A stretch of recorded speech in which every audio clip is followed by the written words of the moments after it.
Temperatures around the world are increasing. On average, the world has warmed by 0.5 degrees. Alarmingly, the Western Arctic is warming between 3 and 5 times faster than the rest of the world.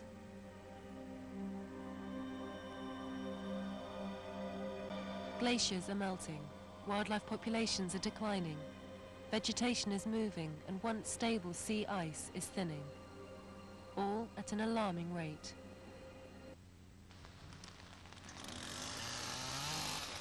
Ik heb geen testkamer. Ja, dit wordt een ijscultuur volgens mij. En ik heb begrepen, wat is dat voor hier? Dat de garage. This fragile northern ecosystem is in jeopardy, as are those who have relied upon it for millennia to survive.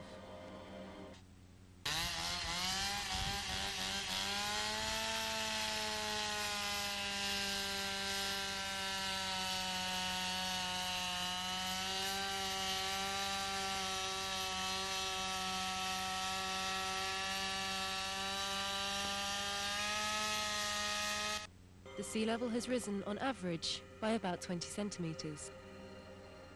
Glacier melting is believed to have contributed about 15 to 20% of this increase over the century.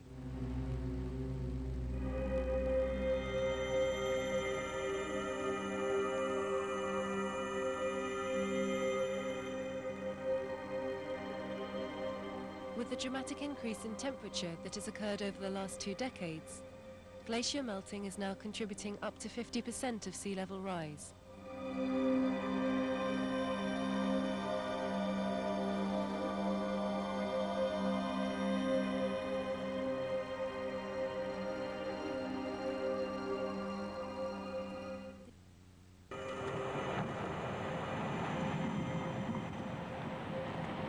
In front of you, the blue line shows the temperature record for the last 1,000 years.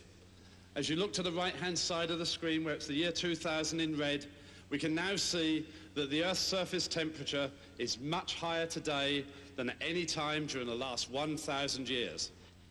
Want om het klimaat een beetje acceptabel te houden, moet je echt naar vermindering in de uitstoot van zo tussen de 40 en 80%. Nowadays, nearly everybody agrees that climate change is caused by human activities. This analysis of the situation is too simple. Climate change is caused by certain activities, the activity to get as much profit as possible from all situations. This is a concept that forms the basis of neoliberalism, formerly known as capitalism. People functioning in this system will do anything to reach the best for themselves. During the climate conference in Den Haag in November 2000, it was no longer discussed how much reduction of greenhouse gases needs to be made. Instead, they discussed how much reduction the so-called developed countries must achieve in their own countries. Or in other words, they discussed to what extent the emission of carbon can be traded. The right to pollute has become a new way to make money. This means pollution rights are generated where it is cheap, so that the pollution in other places can go on, or even increase. Moreover, certain industries, such as the nuclear power industry, try to sell their technology as environmentally friendly, get it financed by countries which then get pollution credits for it.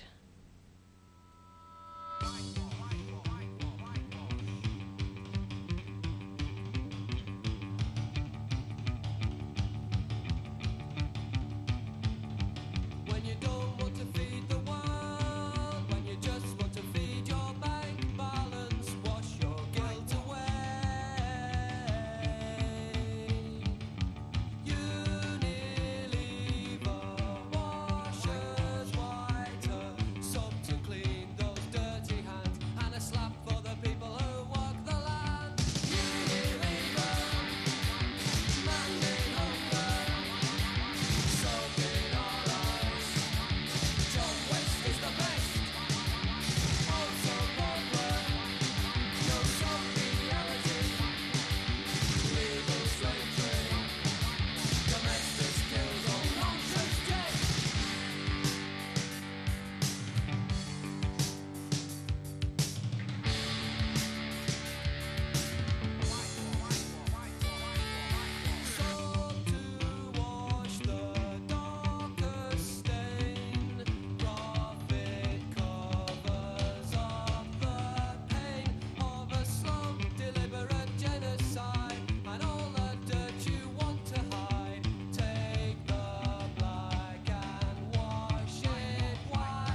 this is the basic part of the process is to reduce greenhouse gas emissions. And each country has been given a quota, a certain percentage by which they have to reduce.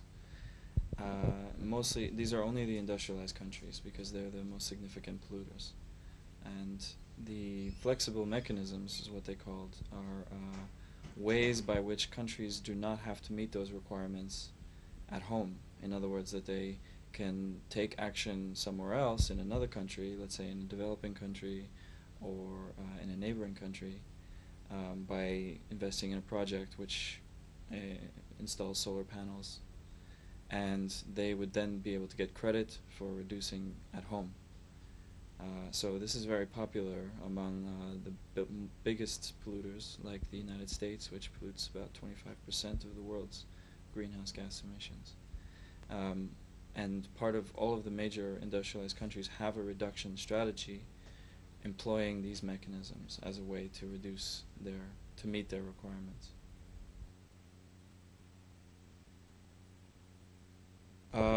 It's kind of a strange phrase. It's a particular kind of relationship between the industrialized countries like the United States, the European Union countries, etc., and the quote-unquote poor countries, for example in Africa, Asian countries, Latin America, which traditionally don't emit very much greenhouse gas emissions. What the Clean Development Mechanism tries to do is encourage development financing from these industrialized countries towards the poor countries in projects which the industrialized countries could get credits for. So, for example, the European Union, one of the proposals in how this would work would be that the European Union would finance tree plantations in Kenya, and then the European Union would get credit for helping to reduce carbon dioxide because trees soak up carbon dioxide from the air. That is good for getting less CO2 in the air, so what is wrong with it? The problem is that, first of all, it doesn't take into account the historical relations between North and South, between the industrialized countries and the developing countries, quote-unquote. And the major problem is that the industrialized countries are the most responsible for emitting greenhouse gas emissions, and the flexible mechanisms allow them to escape their own requirements. They're actually, instead of actually reducing the amount of gas that they emit, they're looking for ways to either absorb it through the use of these tree plantations, or to prevent, for example, India from allowing it to increase its emissions. The only real difference is that it's with a certain category of countries, and those countries are considered not so poor. In other words, like mostly the Eastern European countries, like that are applying for the European Union, and it's the same concept, except that there's just a different contractual arrangement between the industrialized countries and those countries in Eastern Europe. Well, the third flexible mechanism is emissions trading. Many of the Eastern European countries, for example, for example, Russia, because of its collapsed economy, has already met its requirements for Kyoto for the 1990 levels of emissions. It's actually, it's past that. It's actually much lower than, it's 30% lower than what it's supposed to be. And because of that, what Russia wants to do is sell off the credits for that amount to the industrialized countries. They would buy a permit allowing them to increase their emissions. Well, fundamentally, I think that the idea isn't so bad. However, if you take it in the current context, if you look at the global economy as a whole, and if you look at the way market mechanisms work in other sectors, you see that the market forces always take over the role of guiding the economy, so to speak. What is essentially happening now with the Kyoto process is creating a carbon economy, where instead of capital, money, carbon is being traded back and forth. And it's subject to the same kinds of market pressures that capital would be in the normal sense, where, for example, there's already kinds of financial instruments being developed, all these kinds of instruments that are used in the current speculative system, which creates enormous disparity around the world, would apply to the carbon economy, which has huge implications for climate change. For example, one day the cost of a carbon credit could be $5. The next day it could be $15. For a developing country, this could make an enormous difference between whether they invest in solar panels or whether they invest in coal. We see the clean development mechanism as an opportunity to, let's say, contribute to the mitigation of emissions, but also to bring in resources to foster sustainable development in our countries. Well, I like to say that I am hopeful, because hope is something that we can never lose. But of course, with this kind of politicians, for example, the politicians we have now in El Salvador, they are hopeless. I mean, those people are like if they were servants of the United States of America. There is a sort of simple scheme which you can make. Of course, if you look at the countries, one big group of countries is the OPEC, the oil-producing countries, which, if you followed the discussions at the last climate negotiations, they say, okay, we all know at the end we will have to switch to renewable energy sources, so we will be using less oil. So we have to be compensated for our losses, for our future losses. I mean, they've made a lot of money in the past 10 years, but they want compensation for their future losses. And they're very influential. Then there's a group of countries, the G77. It's the group of developing countries, and unfortunately, this group not always speaks with one idea, with one clear strategy. But in general, they are the ones who are taking care of the interests of developing countries. And of course, there's the so-called umbrella group. These are the big industrialized countries, which in general want to continue the way they're running their economy and they're running their lifestyles. And this includes America and Canada and Australia. So these are the countries using loads and loads of fossil fuels and very much dependent on that, and they don't really want to change it. There's the bloc of the EU countries, which are, at least compared to the United States, much more willing to make some progress in these whole negotiations, but I mean, it's not enough yet. So even the big groups of countries and the blocks of countries are divided and they're not always cooperating.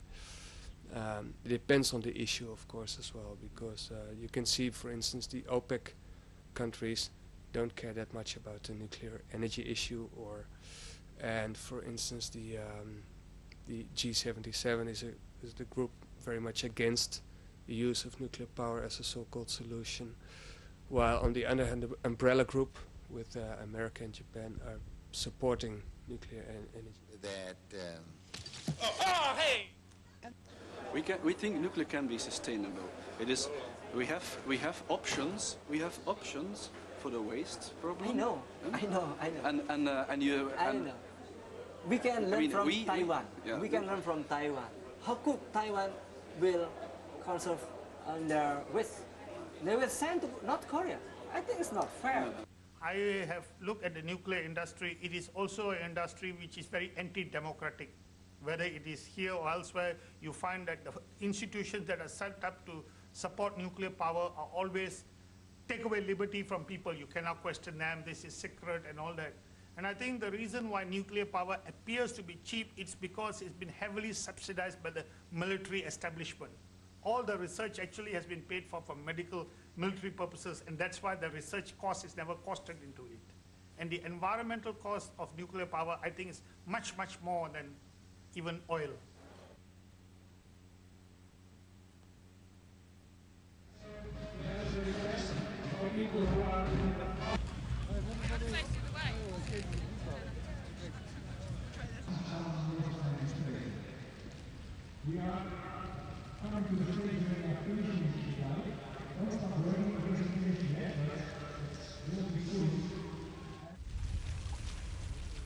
Nou, we zijn hier aan de aanwezig om de dijk te controleren die we hebben aangelegd. Want we zijn bang dat er weinig resultaat uit de onderhandelingen komen. Dus dat de dijk het zwaar te verduren krijgt. En daarom zijn we de komende tijd hier continu aanwezig om op te letten of de dijk het houdt.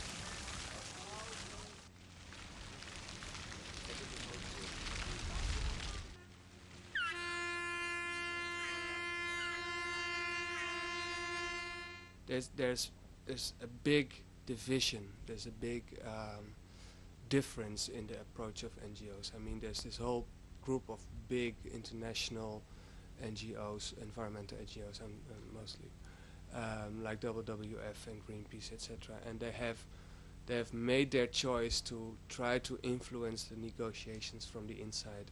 So they're very much part of what's going on. They've been doing this for years. They know all the delegations and they have access to them. And I mean, it's good, but sometimes it's hard to get clear where they are and what they're doing. And of course, they have to accept deals and they have to accept compromises. And then, of course, there's this bigger, this part of smaller and more radical NGOs who are trying to influence negotiations, mostly from the outside, by putting pressure on countries and on the delegations.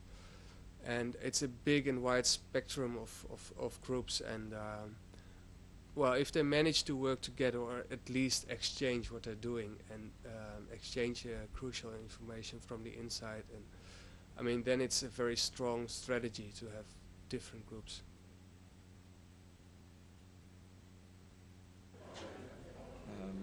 Then you have another category of NGO, which is officially recognized as a non-governmental organization, which is corporations. They share the same, they also participate in the process in the same way that NGOs do, although they tend to have much more influence, largely because of the amount of money that they can invest in lobbying. Many of them have set up very high-profile and expensive lobbying campaigns to pressure the governments not to adopt anything that's too business unfriendly, so to speak. And then you have the rest of us. It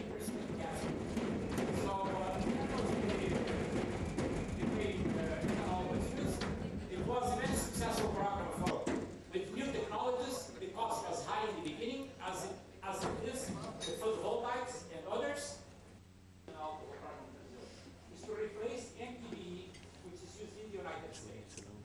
Negotiations are on the way. Ik loop alleen maar door het park daar om die mooie beelden te zien en dan ben ik je helpen. Nee, dan kan ik zelf wat kan leggen. Nee, geen commentaar. Geen commentaar.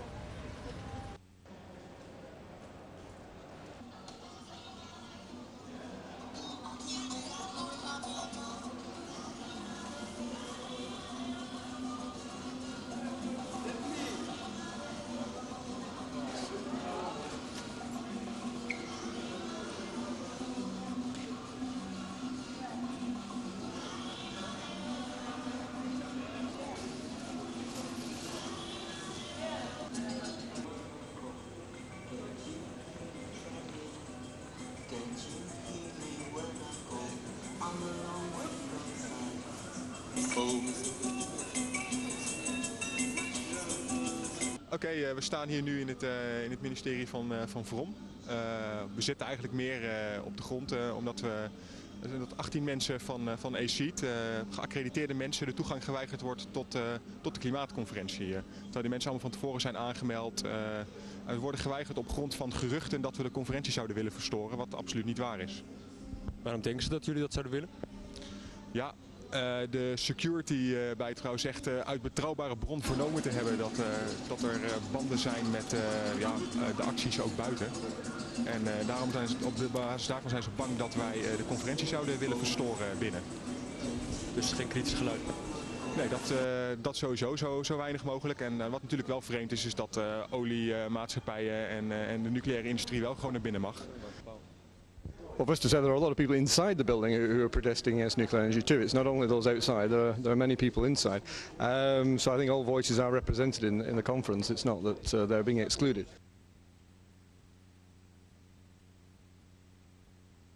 And do you think the people should start walking? Yeah, I think so.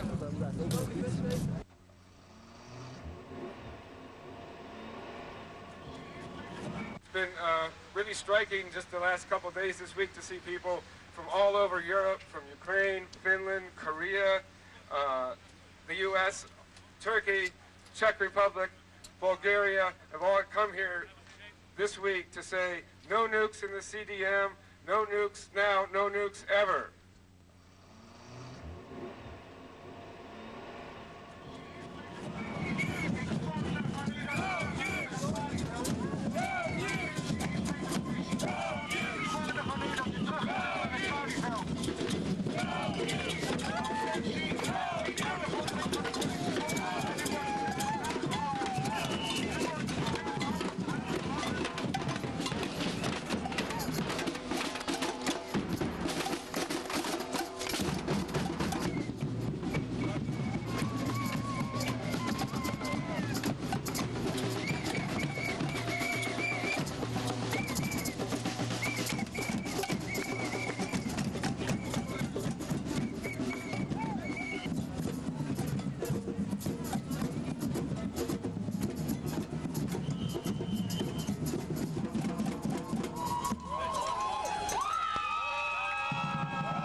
Some people are saying that you shouldn't be influenced by the repression, so to just actually go ahead with the demonstration. What do you think about that?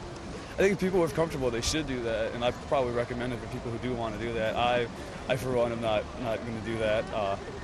I think I have a pass to get inside, so I think my influence would be better used in the delegates inside the convention rather than spent in jail if that's possible or what happens.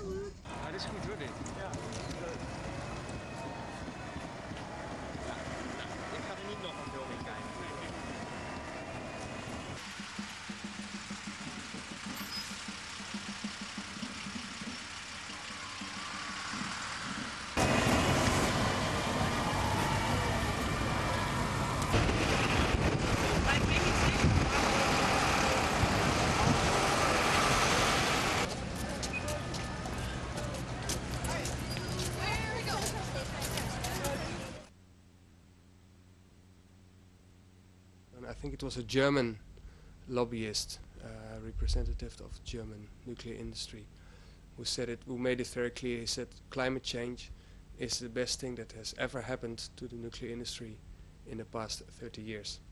It's their last hope. Do you feel there are problems associated with the mining of uranium? Well, as with any mining operations, you have to deal with a number of side effects, and uranium mining is no different than, as I said, any other mineral resource extraction. It needs loads and loads of big areas, so it really devastates thousands and thousands of square kilometers, and it's the end mostly of local communities,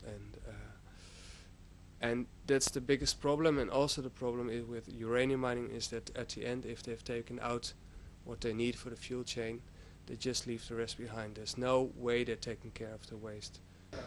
Well, I don't think, I mean, the dangers associated with the mining of any commodity are well known. Uranium mining actually is a fairly small scale activity. Compared with, for example, coal mining or oil extraction. It isn't particularly more difficult than mining other kinds of materials, and it happens on a fairly small scale. The waste is well managed. It's a fairly well established and safe procedure. Part of the time I live in France. And I live in a region where there's a lot of mining of uranium. So they, I know they have polluted, is that English? A lot of water, lakes, rivers, the air, a lot of radon, the gas, you know. And they keep this absolutely secret. And I think that's rather a shame, because there are lots of tourists swimming in water and they don't know this water is very radioactive. How do you know that there is radiation there? Well, it's inevitable if you look for uranium, and you get all this stuff out of the ground. You get immediately a lot of pollution, and in the same time all the rocks are worden vrijgemalen. How do you say this? Grounded. So you have a lot of leftovers, residus, who are very radioactive. That's known all over the world. It's radium-226, and that all these steriles, they call it, were thrown back again in the open mine pit. You see. So when the rain is falling and the water is going along, and all this radioactivity goes into a lake, and well, it goes on and on for about 45 years now. So it's really very dirty.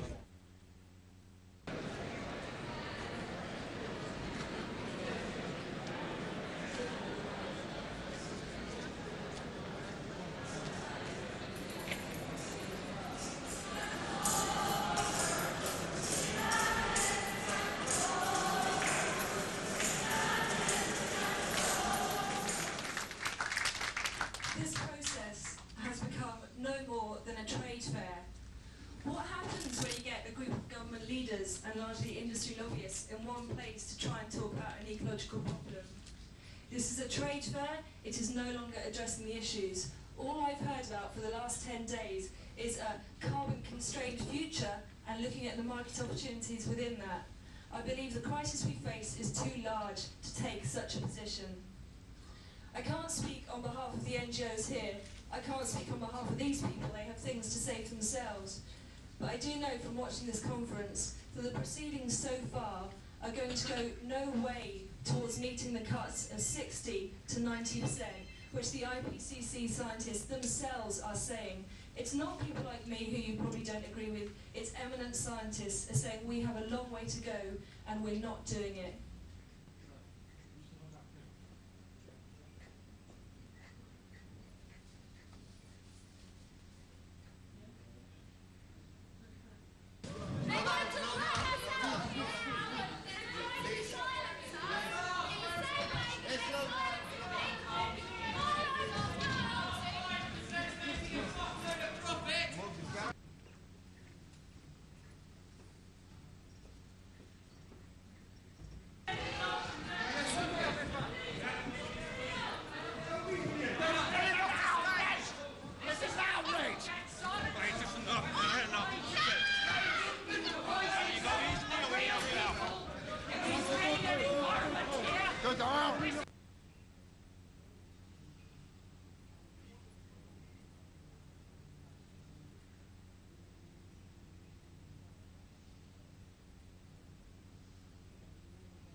How did it suddenly turn into the commodification of carbon? Because those that be are only driven by profit. The power of the people in power are being driven by profit. And so you've got this ridiculous scenario where we're trading in carbon. Doesn't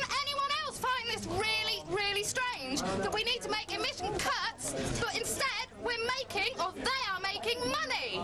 I'm sorry we can't have 5 million people here. They should be. They should be out on the streets, they should be in here, and they should be saying this isn't enough. And in every country that has delegates here, they should be doing the same. Let's hope that this is the start, because only when people rise up and say they're not going to put up with it is this farce going to end, and we're going to get down to doing what we all know has to be done. This whole convention centre is full of graphs that spell out the doom of this planet and the doom for all of us.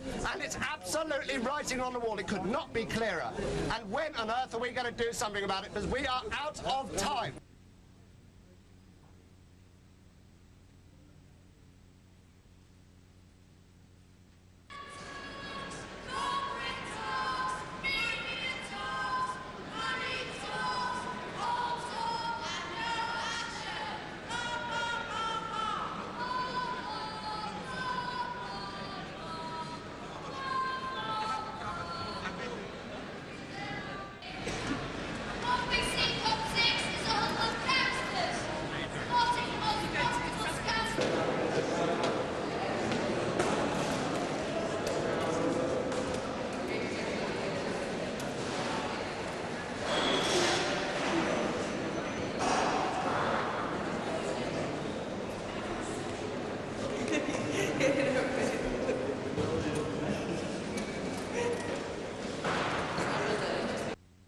No words, but action. Geen woorden, maar daden. Het protocol van Kyoto moet worden geratificeerd. 29 landen hebben dat nu gedaan, maar Nederland is daar niet bij. Op de eerste grote conferentie over dit onderwerp, dat was in 1992 in Rio de Janeiro, hebben wij plechtig beloofd als Nederland dat bij ons die emissie van kooldioxide niet zou stijgen in de periode 1990-2000. We kunnen nu de balans opmaken en we weten dat die met ongeveer 10% stijgt. This is a typical United Nations conference setup. No words, but action. Geen woorden, maar daden.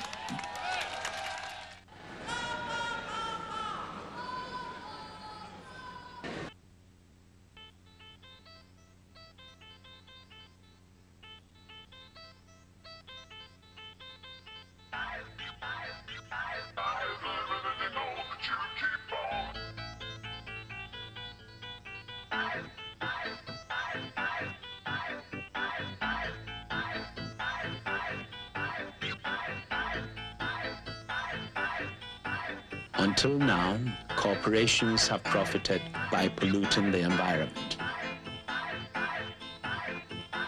Dichter bij mislukking dan bij een succes. Dus ja. Well, we're starting to win the battle.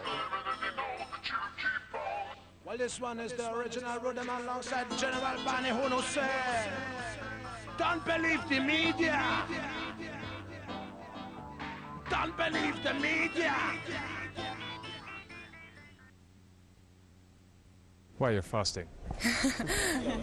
My name is Shannon Belding, and I'm fasting to protest the American consumer culture, which I believe is the root cause of climate change. The average North American consumes 5 times more than a Mexican, 10 times more than a Chinese person, and 30 times more than a person from India. We are the most voracious consumers in the world, a world that could die because of the way we North Americans live.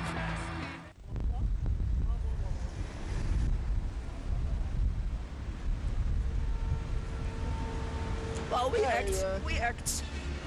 We did a great job inside. We have been doing a great lobby in here. Thank heaven money wins again. It's a perfect day. Such a perfect day.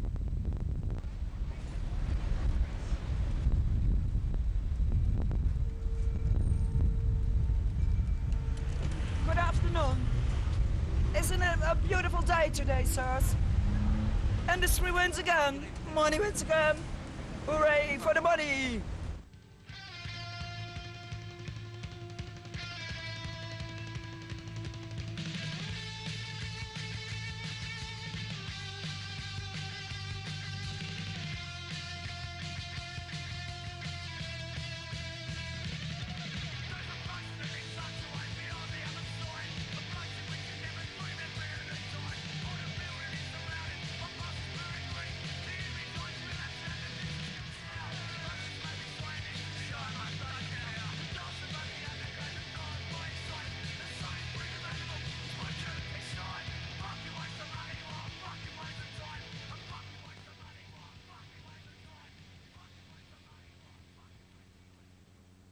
The reason we're doing it here is because of there is an international conference here making decisions about these things.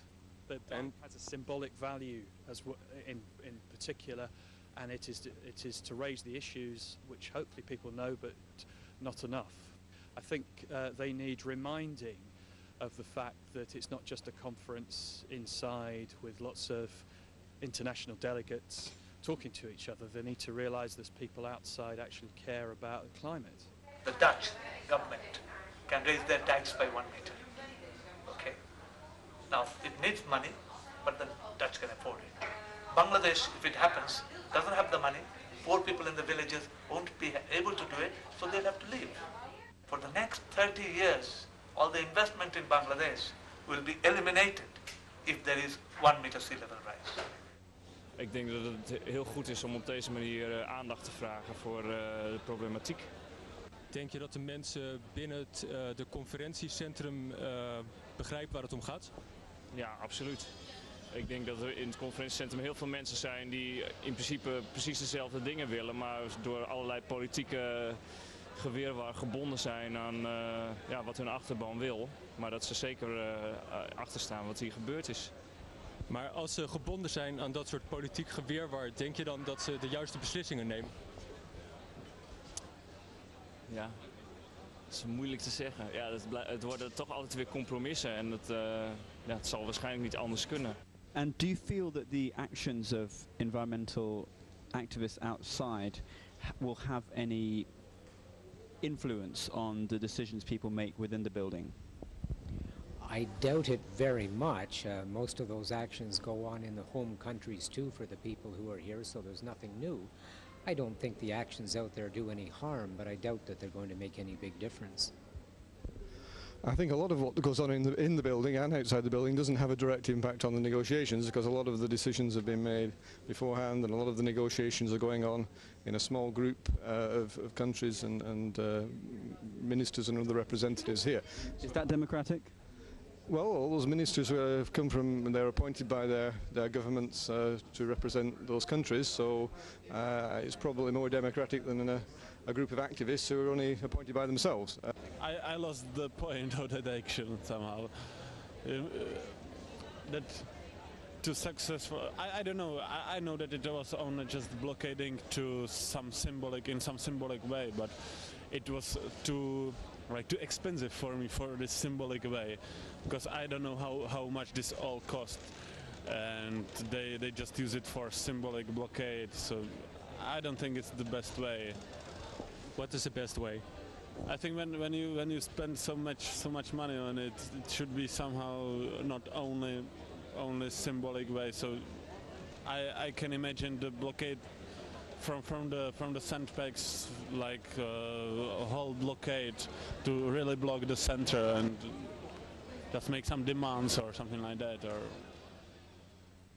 this capitalism makes them make as much money they want or they can imagine, so they will do everything to rise up their incomes.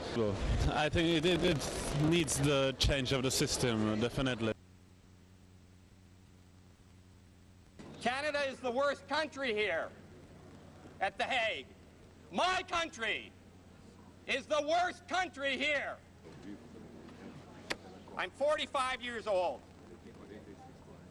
My name is Tucker Gomberg, and I've carried a passport all my adult life, proud of my country. Tonight I'm ashamed.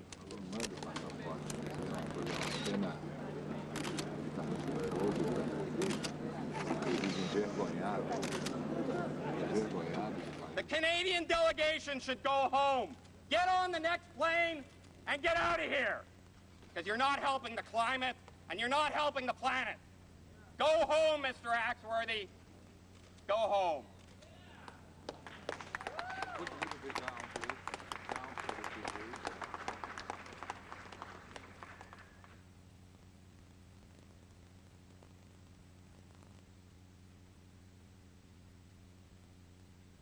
But the problem is making the connection. People still have to make the connection between driving their cars and being flooded. So you need a slogan like drive a mile and flood a friend or something like that, you know.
We have to reach the goal which the IPCC has set, which is reducing 60% of what we currently are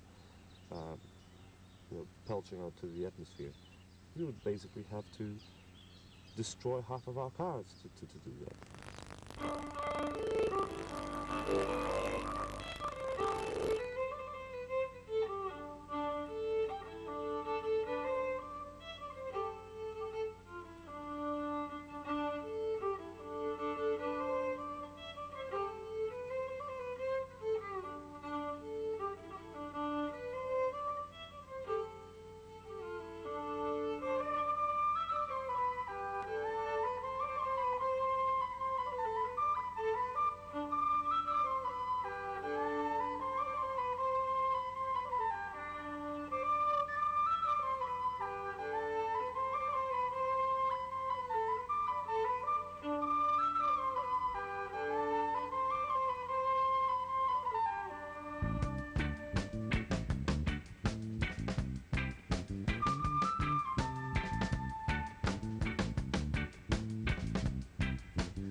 There is a lot of responsibility on the consumers.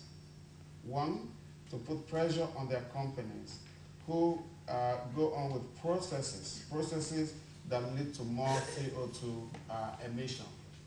A company like Shell, if the consumers of Shell products write to them that they don't want them, to continue to flare gas in the Niger Delta, or they should not attempt to go into Ogoni, because the Ogoni people do not want them, and they're coming into Ogoni might lead to the government repressing the people and women being raped and people being killed when they should not be killed. But the biggest one is, if you have Shell at your backyard emitting CO2 by flaring gas, stop it. We have. Thank you.